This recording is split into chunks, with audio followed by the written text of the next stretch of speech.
Comecei a gravar aqui, vou espelhar pra você.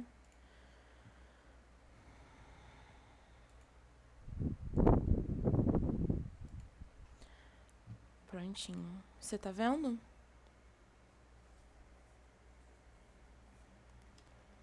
Sim. Beleza, tá.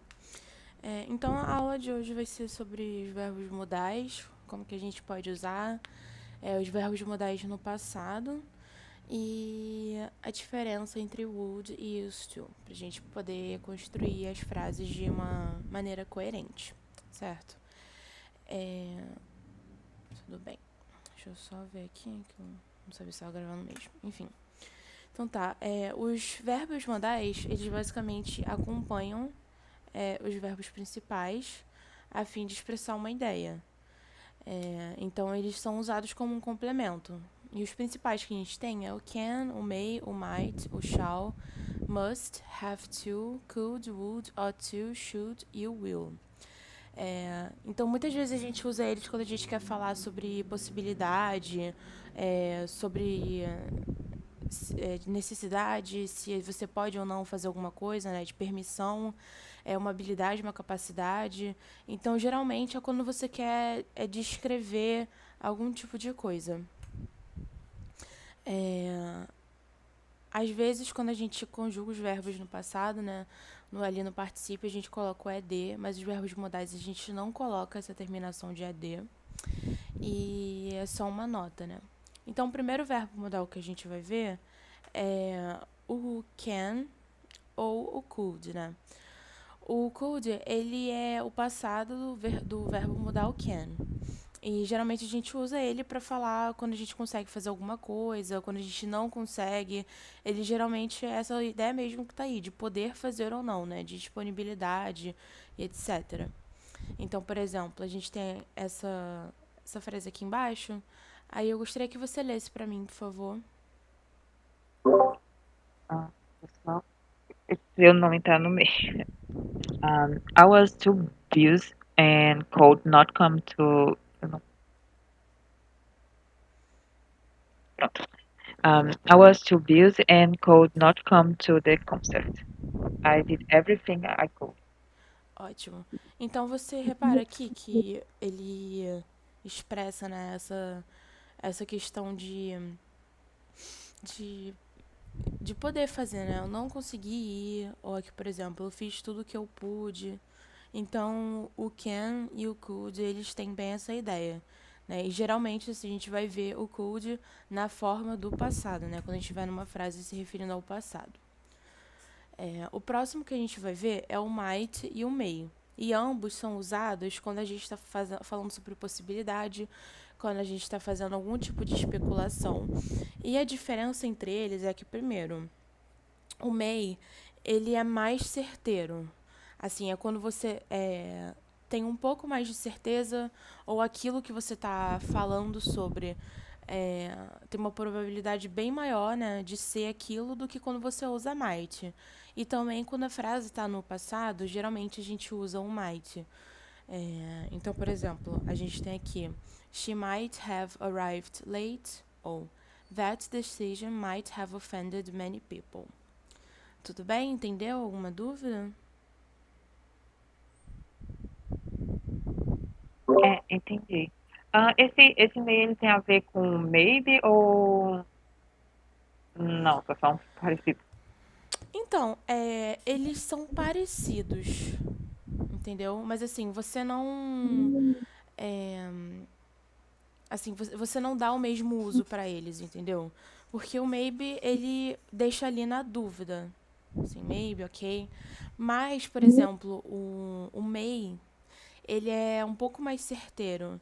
Ele é, assim, uma coisa. Um tipo de situação, por exemplo. É, sabe? Fulano tá mancando. Aí você fala, pô, ele deve ter caído então, né? Deve ter machucado o joelho. Então, assim, é uma coisa que é um pouco mais certeira. Mas, por exemplo, chega assim, ai, fulano tá muito bolado, cara, tá muito puto. É, Aí você fala, a mãe dele deve ter brigado com ele. Mas, assim, pode ser uma infinidade de coisas, entendeu? Então, o may, ele é mais certeiro. Mas o maybe, ele também expressa a dúvida, entendeu? Mas ele não é um verbo modal. Ah, Tudo bem? ok. E a gente também tem o would, que é um verbo modal que a gente usa ele muito para falar sobre coisas que a gente fazia no passado e que a gente fazia com frequência, que eram hábitos no passado ou alguma recordação que a gente tem, é, enfim. Por exemplo, aqui no português a gente pode traduzir também como faria, seria, iria. Nessa frase aqui, por exemplo, tá assim: Every time I got sick, my mom would bake a delicious chocolate cake. Então, é uma coisa que costumava acontecer. Toda vez que eu ficava doente, minha mãe fazia um bolo. Então, é uma lembrança, assim, que eu tenho. É uma coisa que tá no passado, é uma coisa que era habitual no passado, entendeu? Então, por exemplo, a gente também tem o used to, que ele pode... Às vezes a gente confunde, né, o uso. Então, as principais dicas para a gente saber quando diferenciar o used to e o would é, por exemplo, quando a gente quer falar apenas uma ação que aconteceu no passado, a gente fala used to. Mas, assim, quando a gente está falando dela, nesse caso, a gente não está especificando um momento ou um contexto, entendeu? Ele é um pouco mais genérico. Quando a gente usa o would, por exemplo, aqui, ele deu todo um contexto. Que quando eu ficava doente, a minha mãe é, é, cozinhava um bolo de chocolate para mim. Mas, por exemplo, se eu falasse assim, My mom used to bake delicious chocolate cakes. Minha mãe costumava fazer bolos deliciosos de chocolate.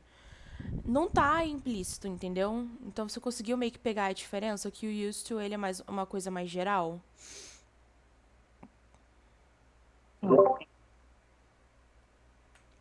Então, e quando a gente usa o would, né, consequentemente, a gente especifica o momento do passado que ocorreu. Até porque, se a gente não especificar, a gente vai estar usando o condicional, que a gente viu na aula passada. Então, por exemplo, a gente tem aqui, ó. When I was 20, I would go jogging every day. Então, se você usasse, né, o would sem especificar que era quando você tinha 20 anos, e o contexto da frase ficaria da seguinte forma: I would go jogging every day. Então, você concorda que lendo essa frase aqui, a primeira, e lendo a segunda, você vê que a segunda ela tá numa forma de condicional? Sim, sim. Porque ele especifica no primeiro, ele dá um tempo, né? Isso. Ele dá um contexto, todo um contexto, assim. Quando você só deixa ele puro, é condicional. E logo, essa frase assim, sozinha também, já não faria sentido, porque quando você tem uma condicional, você tem que ter ali o que vai dar a condição, né? Então aqui tá, I would go jogging every day. Mas por quê, né? Sei lá, por exemplo, if I lived near the beach, se eu morasse perto da praia, I would go jogging every day. Ok, aí tem o fator do if, tem o contexto, né?